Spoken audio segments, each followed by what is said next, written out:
இன்றைக்கி நம்ம 2 கேரட்டை பயன்படுத்தி பாஸ்தா சுவையில் அருமையான டேஸ்ட்டில் எப்படி காலை டிஃபன் தயார் பண்ணுறதுன்னு பார்க்க போகிறோம். இதை வந்து காலை டிஃபனாகவும் நீங்கள் பயன்படுத்தலாம். அப்படி இல்லைன்னா ஸ்கூலுக்கு போகிற பசங்களுக்கு லஞ்ச் பாக்ஸ்லேயும் வச்சு விடலாம். அவ்வளோ ஒரு அருமையான டேஸ்ட்டாக இருக்கும். ஹலோ ஃப்ரெண்ட்ஸ், வெல்கம் டு சமையல் டிலைட்.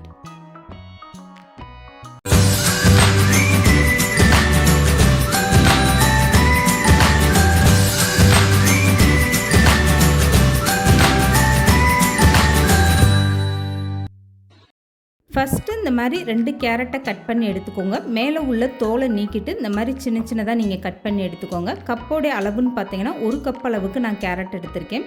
இப்போ வந்து இதை ஒரு பாத்திரத்தில் வச்சுட்டு வேக வச்சிடலாம். இதுக்காக ஒரு இட்லி பாத்திரம் எடுத்துக்கோங்க. அதில் 2 கிளாஸ் அளவுக்கு தண்ணி சேர்த்துட்டு அந்த தண்ணிக்குள்ளே இந்த மாதிரி ஒரு ஸ்டாண்டோ இல்லை மூடியோ குப்பரை போட்டுருங்க. இதுக்கப்புறமா மேலே ஒரு கிண்ணம் வச்சுருங்க.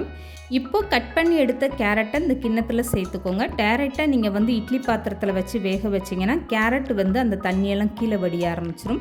அதனால் இந்த மாதிரி ஒரு கிண்ணத்தில் நீங்கள் கேரட்டை சேர்த்துட்டு இதில் ஒரு 3லேருந்து 4 ஸ்பூன் அளவுக்கு மட்டும் தண்ணி சேர்த்துக்கோங்க.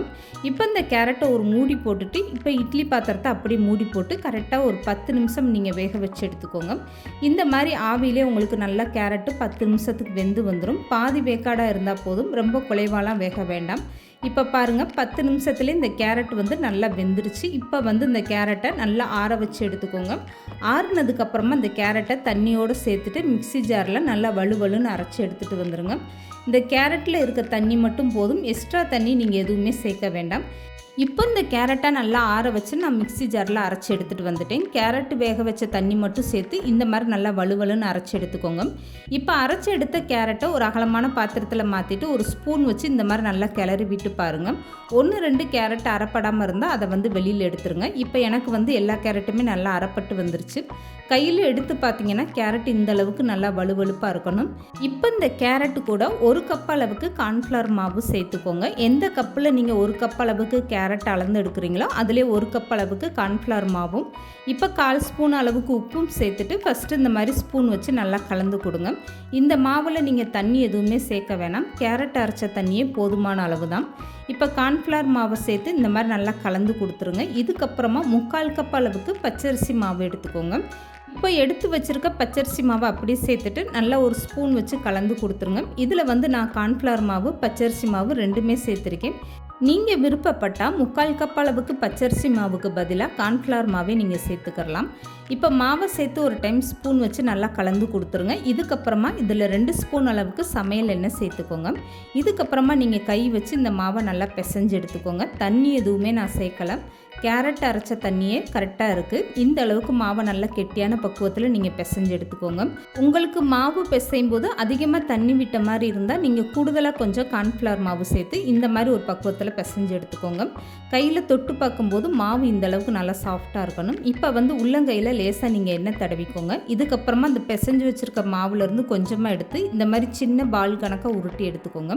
இதுக்கப்புறமா ஒரு விரல் வச்சுட்டு நீங்கள் மாவுக்கு நடுவில் இந்த மாதிரி பள்ளம் பதிச்சு எடுத்துக்கோங்க. இதே மாதிரி எல்லா மாவும் நீங்கள் ரெடி பண்ணி எடுத்து வச்சுக்கோங்க. ஒவ்வொரு டைமும் நீங்கள் கை விரலில் எண்ணெய் தேய்ச்சிக்கோங்க. அப்போ தான் உங்களுக்கு மாவு கையோடு ஒட்டாமல் இருக்கும்.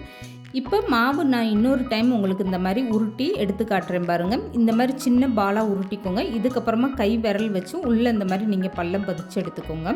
இதே மாதிரி எல்லா மாவுமே ஒரே சைஸில் நீங்கள் செஞ்சு எடுத்துக்கோங்க. இப்போ பாருங்கள், ரொம்பவே சூப்பராக ரெடி ஆயிடுச்சு.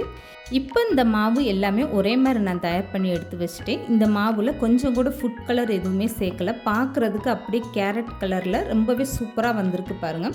இப்போ இந்த மாவு எல்லாமே வேக வச்சு எடுத்துக்கலாம். இதுக்காக ஒரு இட்லி பாத்திரத்தில் 2 கிளாஸ் அளவுக்கு தண்ணி சேர்த்துக்கோங்க.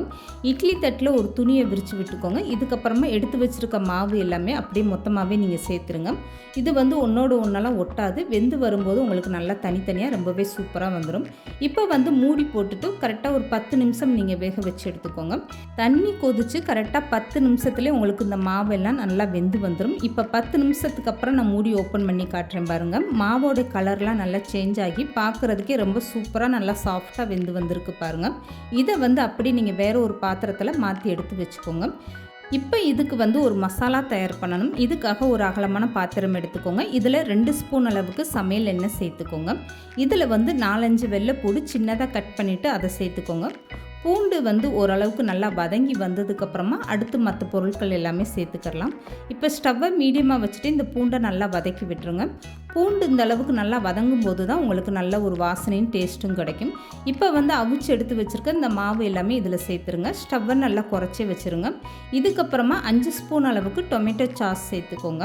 இது கூடவே 1 ஸ்பூன் அளவுக்கு சோயா சாஸும் சேர்த்துக்கோங்க. இந்த மாதிரி நீங்கள் சாஸெல்லாம் சேர்த்து செஞ்சு கொடுக்கும்போது அப்படியே பாஸ்தா டேஸ்ட்டில் ரொம்பவே செம்மையாக இருக்கும். இப்போ 1 ஸ்பூன் அளவுக்கு சில்லி ஃப்ளெக்ஸ் சேர்த்துக்கோங்க. இது கூடவே இப்போ 1 ஸ்பூன் அளவுக்கு கறி மசாலா தூள் சேர்த்துக்கோங்க. இப்போ 1/4 ஸ்பூன் அளவுக்கு உப்பு சேர்த்துக்கோங்க.